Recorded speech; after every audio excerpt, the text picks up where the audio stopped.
Hi friends, வணக்கம். இப்போ first வந்து பார்த்தீங்கன்னாக்கா சத்து மாவு கஞ்சி வந்து செஞ்சிட்ருக்கேன். ஊர்லேருந்து அப்பா வந்திருக்காங்க. அதோட கையோடு பார்த்திங்கன்னா இந்த மளிகை ஜாமான்லாம் கொஞ்சம் முடிஞ்சிருச்சு. ஸோ அந்த பாட்டில்ஸ் எல்லாத்தையுமே கழுவி வச்சுருக்கேன்.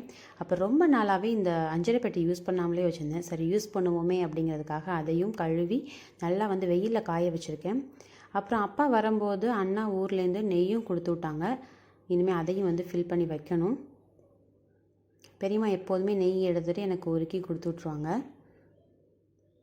காலையில் டிஃபனுக்கு தேங்காய் சட்னியும் தோசையும் தான் செய்ய போகிறேன். என்னோடய தேங்காய் சட்னி பார்த்திங்கன்னா நான் கொஞ்சம் டிஃப்ரெண்ட்டாகவே செய்வேன். நான் எப்போதுமே பூண்டு இதெல்லாம் சேர்க்காமல் தேங்காய், பொட்டுக்கடலை, பச்சை மிளகாய் இது மட்டும் சேர்த்து செய்வேன். ரொம்பவே டேஸ்ட்டாக இருக்கும். நம்ம பொட்டுக்கடலை கொஞ்சம் அதிகமாக சேர்த்துக்கணும். அந்த மாதிரி செஞ்சோன்னாக்கா ரொம்பவே சூப்பராக வரும். எல்லாருக்குமே பிடிக்கும், வீட்டில் எல்லாருக்கும் இந்த மாதிரி செய்கிறது.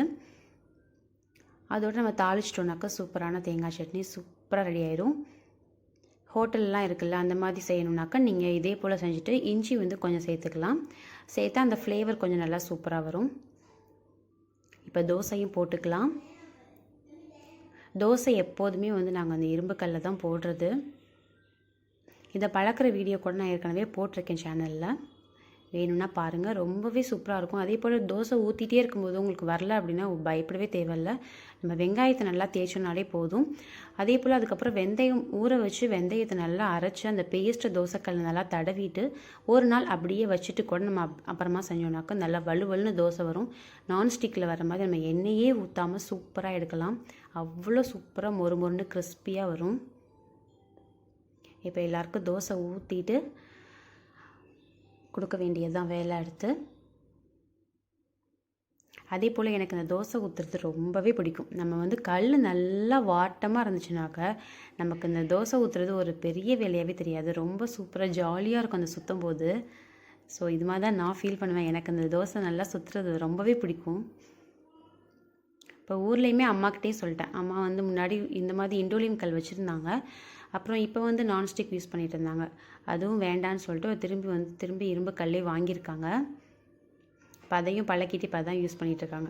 அதுவும் பார்த்திங்கனாக்கா நல்லா சூப்பராக மொறு மொறுன்னு நல்லா டேஸ்ட்டாகவும் இருக்கும். நீங்கள் நான்ஸ்டிக்கில் சாப்பிட்றதுக்கும் இந்த இரும்பு கல்லுக்கு சாப்பிட்றதுக்கும் டேஸ்ட் வந்து நல்லாவே டிஃப்ரென்ஸ் தெரியும். அதே மாவு தான், ஆனால் டேஸ்ட் வந்து கண்டிப்பாக வேறு மாதிரி வரும். இப்போ நல்லா எண்ணெய் ஊற்றிட்டு நல்லா சூடாக மொறு மொறுன்னு எடுத்து தேங்காய் சட்னியோடு சாப்பிட்டோன்னாக்கா சும்மா சூப்பராக இருக்கும். ஃபஸ்ட்டு அப்பாவுக்கு ஊற்றி கொடுத்துட்டு அப்புறமா பாப்பாவுக்கு தம்பிக்கெலாம் எடுக்க போகிறேன். அப்புறம் நாங்களும் சாப்பிட வேண்டியதான். அதே போல் ஊர்லேருந்து அப்பா வரும்போது மரத்துலேருந்து பறித்து பிளாமூஸ்லாம் கொண்டு வந்தாங்க. இது என்னென்னா பலாப்பழம் இருக்குல்ல, அதோட காய் தான், பிஞ்சாக இருக்கும். ஸோ அதுதான் இது. இதை வந்து கட் பண்ணுறதுக்குள்ளே போதும்னு ஆயிடுச்சு. ரொம்ப என்னால் கட் பண்ணவே முடியல. ஊர்லலாம் அம்மாலாம் அருவாமனையில் சூப்பராக நறுக்கிடுவாங்க. எனக்கு இந்த கத்தியை வச்சுட்டு நறுக்கவும் முடியல. அதில் பால்லாம் வரும். ஸோ அதுக்காக அப்புறம் அப்பா சொன்னாங்க, நல்லா கையில் எண்ணெய் தடவிட்டு அதுக்கப்புறம் நீ நறுக்குனா ஈஸியாக வருமா அப்படின்னு சொன்னாங்க. ஸோ அதுக்காக அதே போல் கையில் நல்லா எண்ணெயெல்லாம் தடவிட்டு தோலை நல்லா முடிஞ்ச அளவுக்கு வெட்டிட்டு இப்போ வந்து குட்டி குட்டியாக கட் பண்ணிகிட்ருக்கேன். அப்புறம் இது எப்படி செய்யணும்னு அம்மாக்கிட்டேயும் கேட்டேன். அம்மா வந்து நல்லா குக்கரில் வந்து ஒரு 4 விசில் விட சொன்னாங்க. விட்டுட்டா ஈஸியாக வெந்துடும். அதுக்கப்புறம் நம்ம வந்து குருமாவோ இல்லை பெரட்டலோ செஞ்சுக்கலாம் அப்படின்னு சொன்னாங்க. இன்றைக்கி நாங்கள் வந்து குருமா மாதிரி தான் செஞ்சு சாப்பிட போகிறோம். இது பார்த்திங்கனாக்கா சைவ கறி குழம்பு அப்படின்னே சொல்லுவாங்க. அந்த அளவுக்கு டேஸ்ட் வந்து நான்வெஜ்லாம் சாப்பிடாதவங்களுக்கு இது பார்த்திங்கன்னா நல்லா ஒரு கறி குழம்பு சாப்பிட்ட ஃபீல் வந்து கண்டிப்பாக கிடைக்கும். நான் ஊரில் இருந்தப்போ கூட அம்மா இது வந்து கூட்டு செஞ்சுருந்தாங்க. எனக்கு அது சூப்பராக ரொம்ப ரொம்ப பிடிக்கும். எனக்கு இதோட டேஸ்ட் வந்து எனக்கு ஒரு ரொம்ப சூப்பராக இருக்கும். எல்லாத்தையும் குட்டி குட்டி பீஸாக நறுக்கி இப்போ குக்கரில் வந்து போட்டு இதில் வந்து கொஞ்சமாக உப்பு சேர்த்துட்டு ஒரு 4 விசிலுக்கு வந்து வேக வச்சுக்க போகிறேன். வேக வச்சுட்டு அடுத்து இந்த குருமா செய்கிறதுக்கு கொஞ்சம் வந்து ஒரு பேஸ்ட்டும் ரெடி பண்ணும். அதுதான் ஃபஸ்ட் வந்து செஞ்சுக்க போகிறேன். அதே போல் சாதமும் வந்து வச்சிட போகிறேன். குக்கரை வந்து வச்சுட்டு நம்ம சாதமும் செய்யணும். அதுக்காக வந்து பானையில் தண்ணியும் ஊற்றி ஒலை ஊற்றி வைக்க போகிறேன்.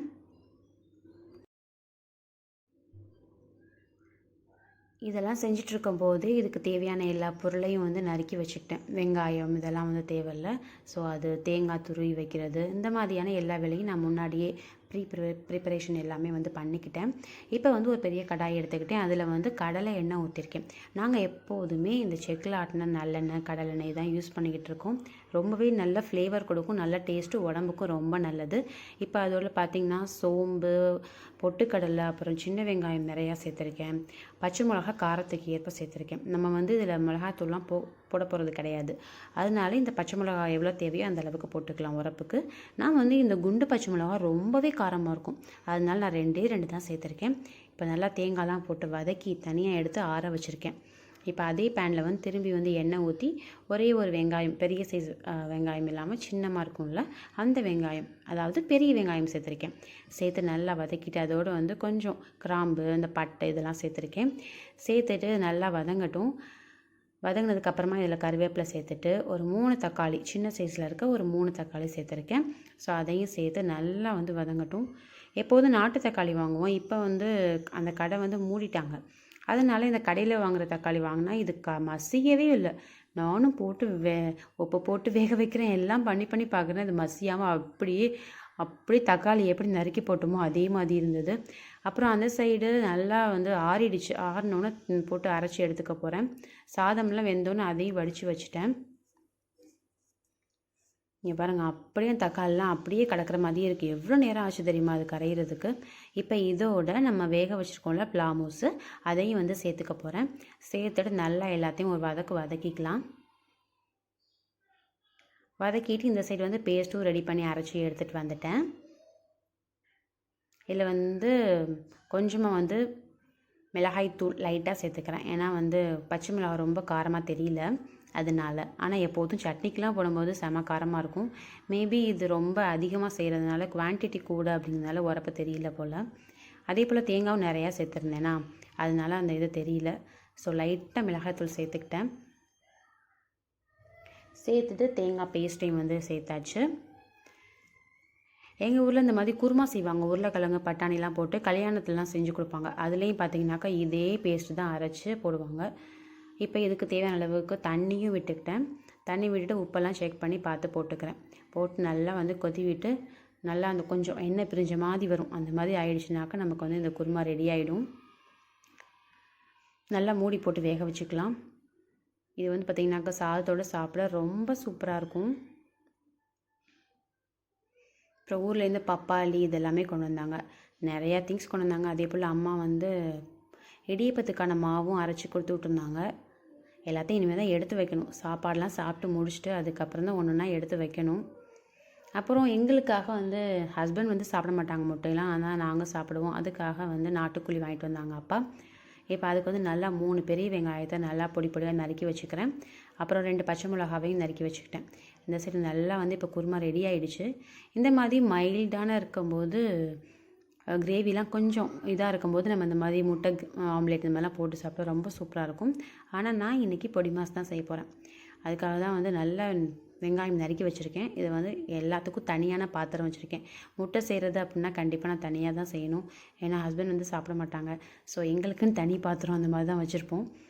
இப்போது அதில் வந்து எண்ணெய் ஊற்றிட்டு 3 வெங்காயத்தை நறுக்கிக்கலாம். நான் ஃபஸ்ட்டு 2 தான் நறுக்கினேன்.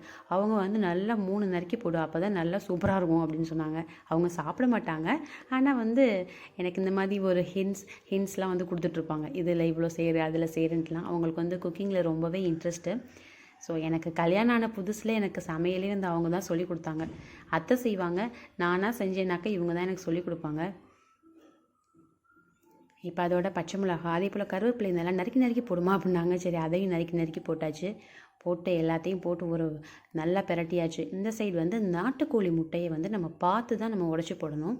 அதுக்குள்ளே வந்து கொஞ்சம் மாதிரி ஆகிடுக்கும். ஸோ அதை நம்ம கேர்ஃபுல்லாக பார்த்துட்டு அதுக்கப்புறம் அதை நல்லா கலக்கிட்டு, இப்போ இந்த வெங்காயம்லாம் கொஞ்சம் பாதி நல்லா வந்து வதங்கிடுச்சு. அதில் வந்து சேர்த்துக்கலாம். சேர்த்து இப்படியே கிண்டியே விட்டோம்னாக்க சூப்பராக ரெடி ஆயிரும். இப்போ இதில் பார்த்திங்கனாக்கா அதில் கொஞ்சமாக மிளகாத்தூள் போட்டாங்க, பெப்பர் போட்டாங்க, மஞ்சள் தூள் போட்டாங்க. அந்த ஸ்மெல்லே வரக்கூடாது அப்படின்னு சொல்லிட்டு அதெல்லாம் செஞ்சுட்டு இருந்தாங்க. அப்படியே சூப்பராக வந்து நமக்கு இப்போ பொடி மாசும் ரெடி ஆகிடுச்சு. இப்போ ஃபஸ்ட்டு வந்து எல்லாம் சாப்பிட போகிறோம். அதுக்காக ஒருத்தவங்களுக்காக எடுத்து வச்சிட்ருக்கேன். ஃபஸ்ட்டு வந்து அப்பாவுக்கு வந்து போட்டிருக்கேன் சாதம் போட்டு. அப்பாவுக்கு வந்து இது அப்பாவுக்குமே பிடிக்கும். இந்த பிளாமஸ் குருமா வந்து அப்பாவுக்குமே பிடிக்கும். ஆனால் என்னென்னா அம்மா செய்யும்போது ஒயிட் கலரில் வந்தது. நான் வந்து இன்றைக்கி செஞ்சப்போ கொஞ்சம் கலர் மாறினது. ஏன்னா வந்து நான் மிளகாத்தூள் சேர்த்ததுனால நினைக்கிறேன். அப்புறம் அப்பாவுக்கும் வந்து நாங்கள் எல்லாமே சாப்பிடுவோம். அவங்கள தவிர நான், பாப்பா எல்லாருமே சாப்பிடுவோம். தம்பி வந்து அவ்வளோவா சாப்பிட மாட்டான். சும்மா அவனுக்காக கொஞ்சோண்டு கொடுத்தேன். ட்ரை பண்ணி பார்த்தான். கொஞ்சம் காரமாக இருக்க மாதிரி இருந்தோன்னு அவனும் விட்டுட்டான். இப்போ வந்து சாப்பிட்டு எல்லாம் தூங்கிட்டாங்க. இப்போ ஈவினிங் ஆகிடுச்சு. பால் வந்து எடுத்து வெளில வச்சுக்கிறேன். கொஞ்சம் சில்னஸ் போனோன்னே காய வச்சா நல்லாயிருக்கும்ல, அதுக்காக. அப்படி வந்து பப்பாளியும் நறுக்கிட்டேன். எங்கள் வீட்டு பப்பாளி ரொம்பவே டேஸ்ட்டாக இருக்கும், செம்ம இனிப்பாக இருக்கும். அதே போல் நான் இங்கே சென்னையில் சாப்பிட்ருக்கேன் பப்பாளி எல்லாமே. அது ஒரு மாதிரி ஹார்டாக இருக்க மாதிரி கல் மாதிரி இருக்கும். ஆனால் வந்து எங்கள் வீட்டு பப்பாளி பார்த்திங்கனாக்கா அப்படியே சாஃப்டாக ஜூஸியாக இருக்கும். வாயில் போட்டோன்னாலே அப்படியே கரைஞ்சி ஓடி போயிடும், அந்த மாதிரி இருக்கும். இப்போ அப்படியே இந்த கிளாஸ் பாட்டில்லாம் வந்து காய வச்சுருந்தேன்ல, அதெல்லாம் எடுத்து வந்துக்கிறேன். எடுத்து எல்லாத்தையும் ரீஃபில் பண்ணிக்க போகிறேன். அதே போல் மத்தியானமாக அவங்க எல்லா பருப்புலாம் வாங்கிட்டு வந்திருந்தாங்க. அதே போல் எண்ணெய் எல்லாமே வாங்கிட்டு வந்திருந்தாங்க. எல்லாத்தையும் சரி எல்லாத்தையும் கொட்டி வச்சுக்குவோம், நமக்கு தேவையான அளவுக்கு கொட்டி வச்சுக்கலாங்கிறதுக்காக எல்லாத்தையும் கொட்டிகிட்ருக்கேன். பாசிப்பருப்பு, கடலைப்பருப்பு, வெல்லம் இதெல்லாம். அதே போல் இந்த அச்சு வெல்லம் பார்த்திங்கன்னா நமக்கு ஒரு ஆள் கணக்குக்கு இந்த ஒரு வெல்லம் போடணும். இப்போ நாங்கள் 3 பேர் குடிக்கிறோம்னாக்கா இது 3 போட்டுக்கலாம், அந்த மாதிரி கணக்கு கரெக்டாக இருக்கும். ரொம்ப கூடவும் இருக்காது, குறைச்சும் இருக்காது, அந்த மாதிரி இருக்கும். ஸோ இதை நாங்கள் யூஸ் பண்ணிகிட்ருக்கோம். ரொம்பவே நல்லாயிருக்கும், ஈஸியாக இருக்கும். அப்புறம் இந்த அஞ்சலி பெட்டியில் எல்லாத்தையும் கொட்டி வச்சுக்க போகிறேன். எப்போதும் அஞ்சலி பெட்டி வந்து குறையாமல் வச்சுக்கணும் அப்படின்னு சொல்லுவாங்க. அதனால எல்லாத்தையுமே கொட்டி வச்சுக்க போகிறேன். நமக்கு குறைய நம்ம வந்து பாட்டிலேருந்து எடுத்து திரும்பி ரீஃபில் பண்ணி வச்சுக்கலாம். இப்போ அது எல்லாத்தையும் கொட்டி வச்சுட்டு பெருங்காயத்தை டப்பா வந்து வச்சு பார்த்தேன். அது வந்து உள்ளே வச்சு மூட முடியல. நான் வந்து எப்போதுமே இந்த மாதிரி கட்டி பெருங்காயம் தான் வாங்கிக்குவேன். ஸோ அதையும் வச்சுக்க முடியல. அப்போ சரின்னு சொல்லிட்டு கடலைப்பருப்பை வந்து கொட்டி வச்சுக்கிட்டேன். ஏன்னா நம்ம தாளிக்கும் போது நிறையா அதுக்கு கடலைப்பருப்பு போடுவோம்ல, அதுக்காக. இதெல்லாம் எனக்கு கல்யாணத்தில் வந்து அம்மா வச்ச சீரில் உள்ளது அது. அப்புறம் அம்மா வந்து இடியப்ப மாவு கொடுத்து விட்ருந்தாங்களா, அதையும் வந்து டப்பாவில் கொட்டி வச்சுக்க போகிறேன். தேவையான அளவுக்கு கொட்டி வச்சுட்டு மீதியை பத்திரமா வச்சுக்கலான்ட்டு. ஸோ இது வந்து ஏகப்பட்ட ப்ராசஸ் பண்ணி அரைச்சோம் அப்படின்னு சொன்னாங்க. அதே போல் டேஸ்ட்டும் நல்லா சூப்பராக வந்தது. செஞ்சு பார்த்தோம், நைட்டே செஞ்சோம், ரொம்ப சூப்பராக வந்தது. இது எப்படி செஞ்சாங்க, நான் ஊருக்கு போனேன்னாக்கா கண்டிப்பாக உங்களுக்கு வந்து காமிக்கிறேன் எப்படி செஞ்சாங்க அப்படிங்கிறத அம்மாட்ட கேட்டு சொல்கிறேன். ஸோ இப்போ நம்ம வீடியோவோட எண்டுக்கு வந்தாச்சு. உங்களுக்கு இந்த வீடியோ பிடிச்சிருக்குனாக்கா மறக்காமல் ஒரு லைக் கொடுங்க. அப்படி என்னோடய சேனலையும் சப்ஸ்கிரைப் பண்ணிக்கோங்க. அடுத்து ஒரு சூப்பரான வீடியோவில் சந்திக்கிறேன். அது வரைக்கும் தேங்க்யூ ஸோ மச் ஃபார் வாட்சிங்.